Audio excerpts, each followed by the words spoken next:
পাহাড়ের চূড়ায় রূপকথার প্রাসাদ।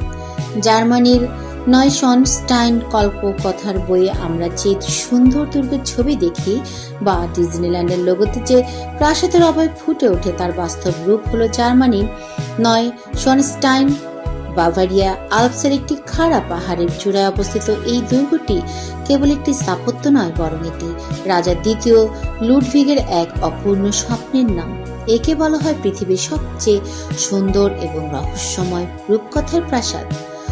1869 সালে বাভারিয়ার রাজা দ্বিতীয় লুডভিগ এই দুর্গের নির্মাণ কাজ শুরু করেন। তিনি ছিলেন অত্যন্ত লাজুক এবং রোমান্টিক মনের মানুষ। রাজনৈতিক জটিলতা এবং জনাকীর্ণ রাজপ্রাসাদ থেকে দূরে সরে গিয়ে নির্জনে নিজের এক কাল্পনিক জগৎ তৈরি করতে চেয়েছিলেন তিনি। এই দুর্গটি তিনি উৎসর্গ করেছিলেন প্রখ্যাত অপেরা রচয়িতা রিচার্ড ওয়াগনারের সম্মানে।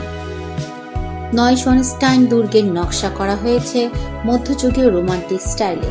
পাথরের সূক্ষ্ম কারুকার্য, উঁচু মিনার এবং সাদা দেয়াল একে এক স্বর্গীয় রূপ দিয়েছে।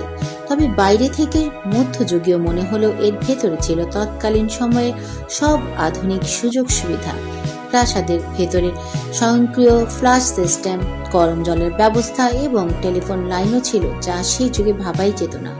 ওয়াল্ট ডিজনির বিখ্যাত স্লিপিং বিউটি ক্যাসেল এবং ডিজনিল্যান্ডের আইকনিক লোগোটি মূলত এই নয়শনস্টাইন দুর্গের আদলেই তৈরি করা হয়েছে। প্রতি বছর প্রায় 13 থেকে 15 লাখ পর্যটক এই রাজকীয় সৌন্দর্য উপভোগ করতে জার্মানির এই দুর্গম পাহাড়ে ভিড় জমান। বিশেষ করে শীতকালে যখন চারপাশ বরফে ঢেকে যায়, তখন এই দুর্গটি যেন ধবধবে সাদা এক অপার্থিব রূপ ধারণ করে। দুর্ভাগ্যজনক বিষয় হলো, যে রাজার স্বপ্ন থেকে এই স্থাপত্যের জন্ম, তিনি নিজে এখানে মাত্র 172 দিন থাকার সুযোগ পেয়েছিলেন। 1886 সালে রাজা লুডভিগের রহস্যজনক মৃত্যুর সময়েও দুর্গের কাজ পুরোপুরি শেষ হয়নি। তার মৃত্যুর মাত্র 7 সপ্তাহ পরে দুর্গটি জনসাধারণের জন্য উন্মুক্ত করে দেওয়া হয়। নয়শনস্টাইন দুর্গের পাশেই রয়েছে মারিয়েন ব্রুকে বা মেরিস ব্রিজ। এই ঝুলন্ত সেতুটি থেকে দুর্গের যে পূর্ণাঙ্গ দৃশ্য দেখা যায়, তা ক্যামেরাবন্দি করতে পর্যটকরা অধীর আগ্রহে অপেক্ষা করেন। নিচে পোলাদ গিরিখাত এবং দূর দিগন্তের আলপসের দৃশ্য পর্যটকদের এক অন্য জগতে নিয়ে যায়। জার্মানির মিউনিখ শহর থেকে প্রায় 2 ঘন্টার দূরত্বে অবস্থিত ফুসেন গ্রামের কাছে। সতর্কতা: দুর্গের ভেতরে ছবি তোলা নিষিদ্ধ।